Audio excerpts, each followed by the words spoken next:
Hi, this is Autotel. This video is to show you a technique I discovered some time ago, although I bet I'm not the first one to discover this technique.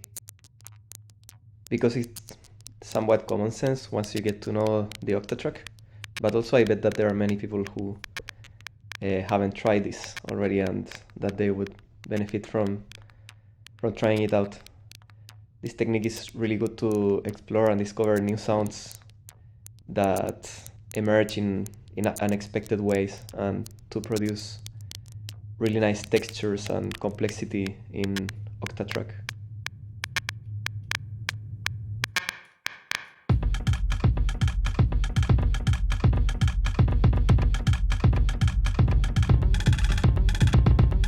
With the Octatrack being a 8-track sampler, it might get a bit difficult to generate complexity and really deep textures.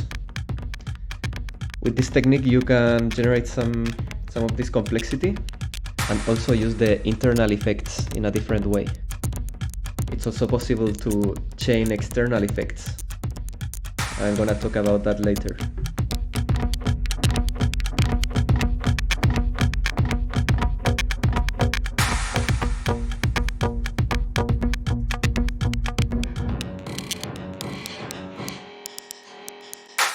So now I'm gonna show you how to do the most basic version of this technique. I'm starting from a blank project now, and I'm gonna select a sample for the first track. The sample is not really important for now. It's just the subject to which we're gonna apply this effect.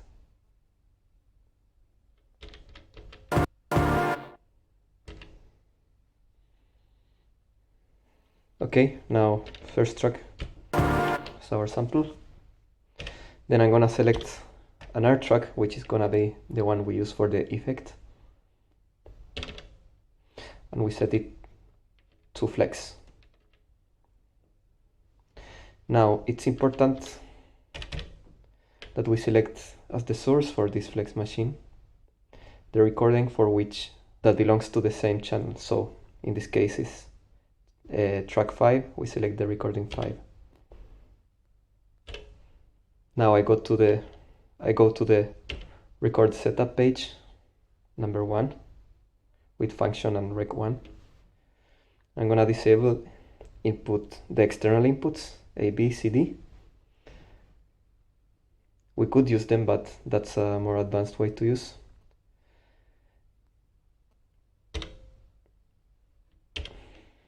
And we also set a record trigger.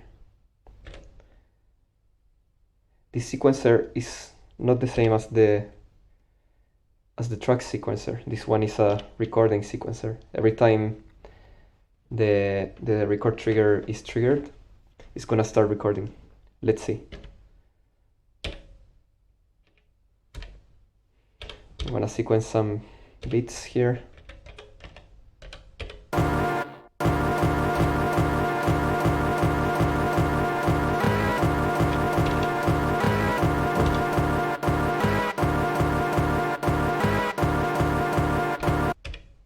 When we go to our recording page and open the sample menu, we're gonna see that it's recording the output.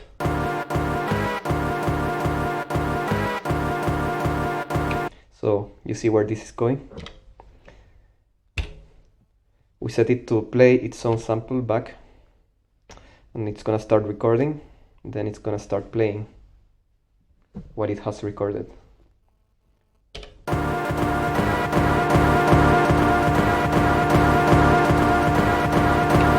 So here we have a feedback loop.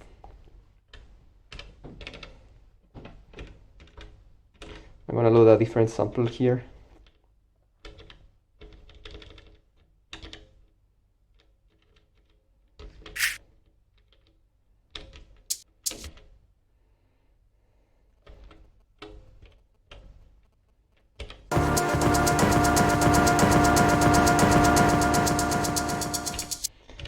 The cool thing is that we can, for example, repitch or pitch down the playback.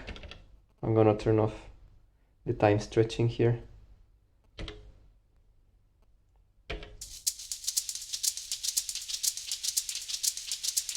We're getting this sort of ever lowering in pitch on every repetition.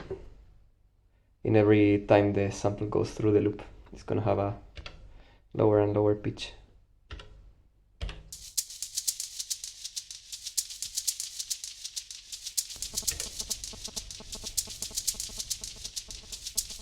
You can also increase the pitch, but increasing the pitch has a problem. If the playback bar reaches to the end of the recording, it's gonna stop. It's just gonna stop.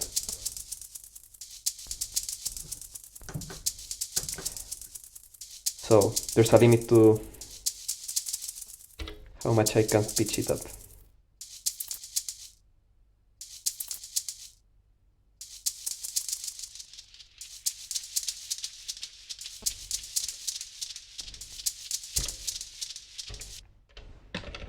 Now,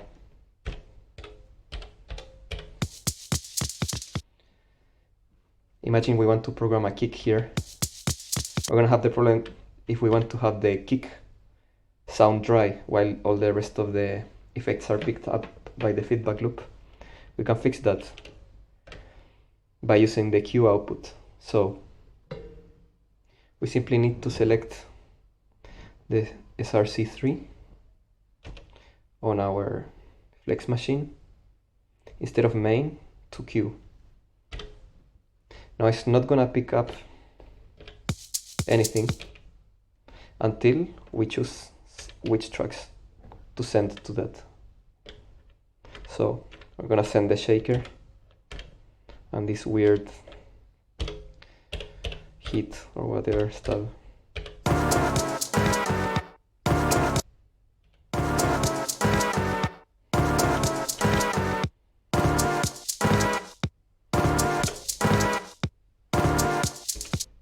That way we can selectively apply the effects to some tracks and some others not.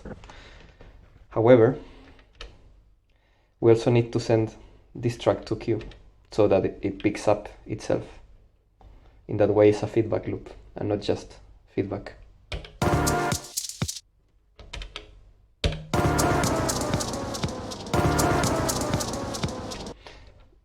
Now we can start experimenting with different forms of degradation. So, for example, I can enable the time stretching, and the time stretching in the Octatrack is known for being not very good.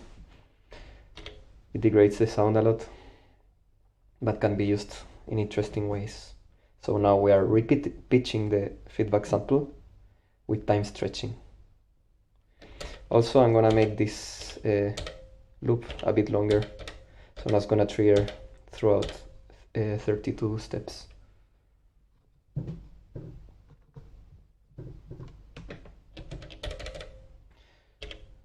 Also, I'm gonna make the feedback loop sequence a bit longer. Now it's gonna repeat throughout 32 steps.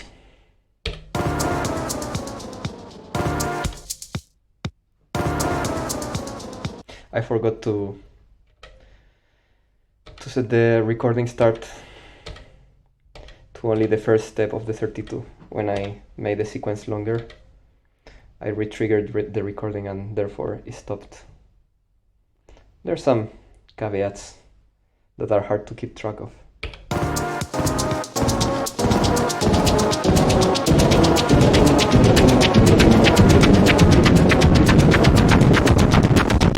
It's very important to be careful with the volumes, because if we have a ever increasing volume, it's of course gonna saturate real fast.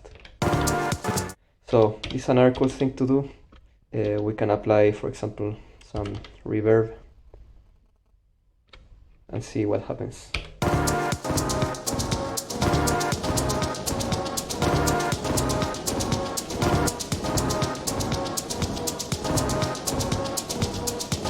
Let's see what else. For example, let's set an LFO to the playback rate, maybe triangle wave.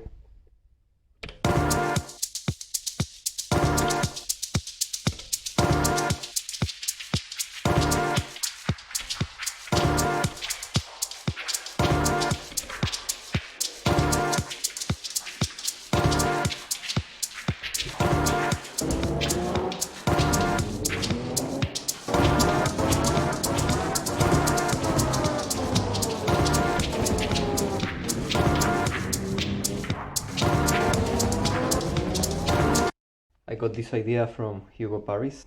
He suggested that maybe it would be interesting to use external effects, or particularly sending the sound out to a set of speakers and then picking that sound back up and using it as a sidechain effect. Sadly, I don't have good speakers, or actually any speakers whatsoever yet. So instead I'm gonna use this mixer. I bought the cheapest mixer I could find. I expect it's gonna produce some sort of subtle distortions to the output. I connected this mixer to the Q out and it's coming back through the input AB. That means that in our pickup machine we need to pick up the AB and not pick up any internal sounds. And then whichever track I want to send out to the feedback loop, I'm gonna send it to Q, because Q is the output that's connected to this cheap mixer.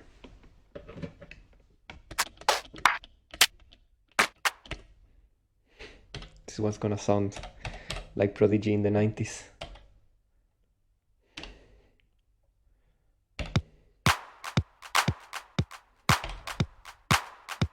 Okay, so this one's not gonna send to Q, this one is.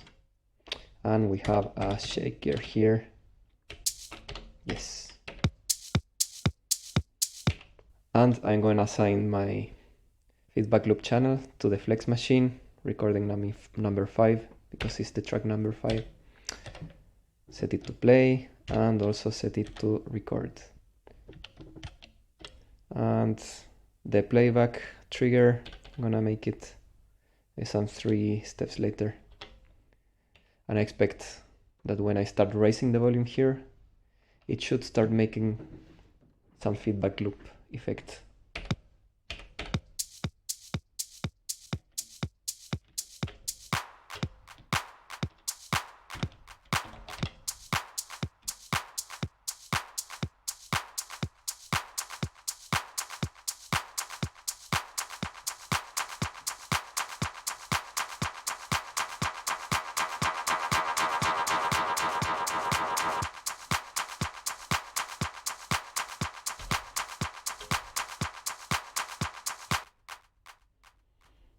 Let's see what happens if I, instead of triggering the feedback loop only once, I make some sort of sequence with it. Can I try repitching it a bit?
Yeah, adding this comp filter added a nice sort of bass effect.